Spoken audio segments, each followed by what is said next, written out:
Quando você vai lançar os pilares e você vai lançar em uma residência, né, de um projeto residencial, como é que geralmente a gente faz? Qual a distância econômica entre pilares? De 3 a 6 metros é a distância econômica entre pilares para projetos residenciais, tá? 3 a 6 metros. Para prédio, qual é a distância? Aí para prédio, a distância, se você for olhar, vai seguir algo parecido com isso. Porém, não dá para fazer geralmente de 3 a 6 metros, porque vai depender de um fator extremamente importante, que é isso aqui, ó, garagem.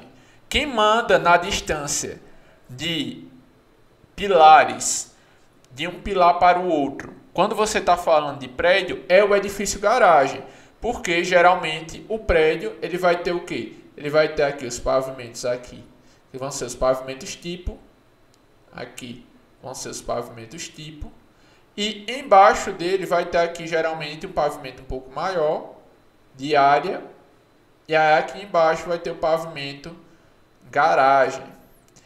Aí o que é que acontece? Você tem ali o pavimento garagem. E esse pavimento garagem, vamos supor que seja isso aqui. Aí esse pavimento garagem, ele tem várias vagas de garagem. Tem uma vaga de garagem aqui, outra vaga de garagem aqui, outra vaga de garagem aqui, outra aqui, e assim vai. Aí como é que você vai lançar um pilar? Por exemplo, eu vou lançar um pilar. Eu vou lançar um pilar aqui. Aqui, inviável, porque tem uma garagem. Vou lançar de 3 a 6 metros do jeito que o Walter me ensinou. Aí eu venho aqui e lanço aqui. Inviável, está em cima de uma garagem. Então toda vez que você perde uma vaga de garagem, aí é um prejuízo muito grande, tá? Tanto é que quando você vai fazer um prédio para uma construtora, onde o prédio é um prédio grande de garagem, a primeira coisa que eles falam, né? Não percam as garagens, porque vai ter uma quantidade de apartamentos e essa quantidade de apartamentos tem que bater com a quantidade de garagem, porque senão algumas pessoas vão comprar o apartamento e não vão ter a garagem, vai ter que colocar o carro do lado de fora, tá? Então praticamente quem vai mandar na concepção aí em relação à distância é a garagem. Aí você tem que desapegar dessa questão de 3 a 6 metros. Porque não, isso aí vai acabar não existindo na prática, tá? Aí agora em relação à direção entre pilares. A gente sabe que nós podemos lançar o pilar. Vamos supor que seja um pilar ali de 20 por 40, tá? Vamos supor que seja um pilar de 20 por 40. Eu posso lançar esse mesmo pilar de 20 por 40 assim, 40 deitado e 20 em pé, ou eu posso lançar 20 em pé, deitado e 40 em pé, tá? Quando eu falo disso aqui em relação a um projeto residencial, a direção de pilares, o que é que manda na direção de pilares aqui quando ele é residencial? É na direção do maior momento, tá certo? Então eu vou colocar aqui maior direção na direção do maior momento. Já em prédio é um pouco diferente. Também vale isso, também vale, porém você tem que levar em consideração outra coisa. E que coisa é essa, Walter? É isso aqui, o vento, tá? Você tem que levar em consideração o vento quando você vai direcionar o pilar. Você vai colocar o pilar deitado ou você vai colocar o pilar em pé. Aí você vai ter que levar em consideração o vento, o que geralmente nós não considerávamos tanto.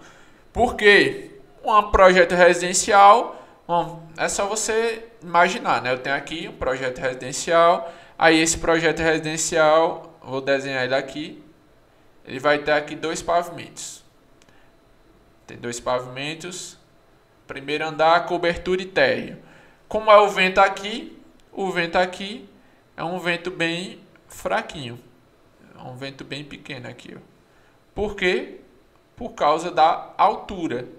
A altura aqui é pequena, como a altura é pequena, aqui no caso de uma residência, como a altura aqui é pequena, a ação do vento aqui também é pequena, não vai influenciar tanto.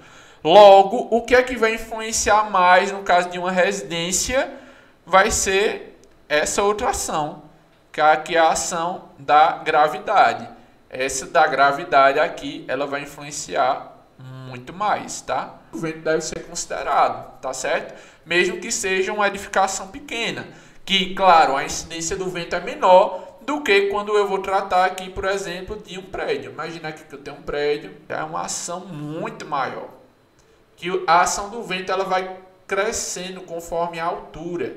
Ó, vê que aqui embaixo é bem pequena, ó. A ação do vento aqui embaixo. Vento aqui embaixo é bem menor. Olha o vento aqui em cima. Vento aqui em cima, muito maior. Aí ela vai crescendo conforme a quantidade de pavimentos, conforme a altura, tá? Então, quanto mais alto, maior a incidência do vento. Aí, como eu falei, né? Em relação à concepção aqui dos pilares, isso aqui é muito importante. Por quê? Se você olha o pilar 20 por 40, qual é a direção mais rígida do pilar 20 por 40? A direção X ou a direção Y? Qual é a direção mais rígida? Respondam aí. Onde é que tem mais rigidez? Na direção X, que é de 40, ou a de Y, que é de 20. E aqui é a mesma coisa. Eu tenho aqui o prédio, que ele vai ter aqui uma direção X e Y. Aí você vai pensar em termos de rigidez do prédio. Qual é a direção do prédio que é mais rígida? A direção Y ou a direção X? Nesse caso aqui, a direção X desse aqui é o mais rígido, que é o de 40. E no prédio, a direção Y aqui é a mais rígida. Consequentemente, eu vou chamar esse eixo aqui de eixo mais forte, tá?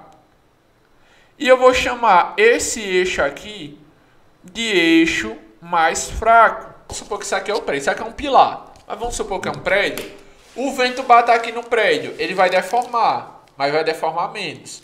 Se o vento ele bate aqui nessa outra direção, ele vai deformar, sendo que ele deforma muito mais. Aqui ele vai deformar uma certa quantidade, porque a rigidez aqui é maior, e aqui ele vai deformar mais, porque a rigidez aqui é menor. Então, quando você pensa em uma edificação de prédio, você tem que determinar qual é o eixo mais forte e qual é o eixo mais fraco, tá? Nesse caso que a gente está analisando, o eixo fraco é o eixo X, o eixo forte é o eixo Y.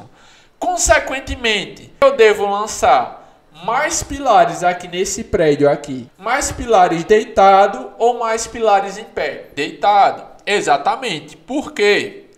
Vamos lá, eu sei que o eixo X aqui é o eixo fraco, né? Essa direção aqui, X, ela é fraca. Aí o que é que eu faço? Eu venho e enrijeço essa direção. Como é que eu vou enrijecer essa direção? Aqui, colocando pilares na direção do eixo fraco. Colocando pilares assim, ó. Nessa direção. Por quê? Porque se é o eixo fraco, você tem que deixar ele forte.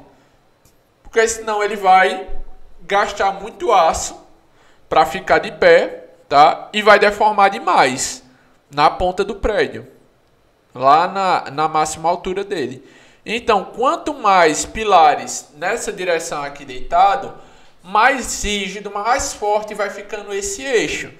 Porque se você lança o pilar em pé, todos nessa direção, consequentemente ele vai ficando mais fraco, né? Ele vai ter que deformar mais, porque a própria inércia do prédio, ela já não é favorecida, ela já não favorece. Entende? Então, nesse caso aí, é melhor estar lançando ali mais naquela direção. É só você imaginar. Quando eu tenho um pilar de 20 por 40, eu vou colocar mais barras nessa direção aqui, ó. Você coloca mais barras por aqui do que barras aqui. Por quê? Porque aqui, ó, nessa direção ela já é rígida. Aí você precisa fortalecer essa direção, a direção X aqui, ó. Essa direção Y, ela já é rígida, aí você fortalece a direção X colocando mais barra, tá certo?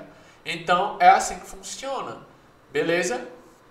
Claro, vai depender da arquitetura. Eu conheço, já vi prédios onde nesses prédios era basicamente assim. É um prédio bem comprido, assim, e todos os pilares, exatamente todos os pilares estavam assim.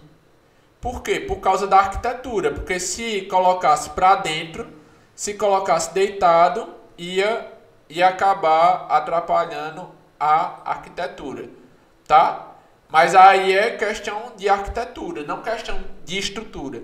Se você colocasse todos esses pilares nessa outra direção aqui, seria muito melhor do ponto de vista econômico e no ponto de vista de deformação, tá certo? Então, quando a gente vai trabalhar com isso aí, primeiro ponto é ver essa questão aí da concepção. Desapegar dessa distância de 3 a 6 metros e também vem em relação a essa questão aí do eixo forte e o eixo mais fraco, tá certo? E colocar sempre a direção forte do pilar na direção fraca do prédio, tá certo? É mais ou menos isso aí, beleza? E quer aprender muito mais sobre projeto estrutural, deixar de ser um engenheiro inseguro e se tornar um engenheiro estrutural expert? Pois bem, vai rolar o melhor evento de estruturas que você já viu, a Operação Engenheiro Estrutural, que será um mega evento com 4 mega aulas para você. Além disso, terá lives extras, live de consultoria, live tira dúvidas, tudo isso para que você possa sair desse evento transformado. E para isso, também teremos grupo de estudo, atividades, teremos também sorteios e premiações para os melhores alunos desse evento. Ou seja, é um evento completo. Se você ficar de fora, é uma loucura, porque o melhor de tudo é que ele é de graça e você vai poder participar se você quiser ter uma transformação profissional neste ano de 2022. Então, o que é que você vai fazer? Você vai clicar no link que está na descrição, fazer sua inscrição e eu te vejo na Operação Engenheiro Estrutural. Valeu!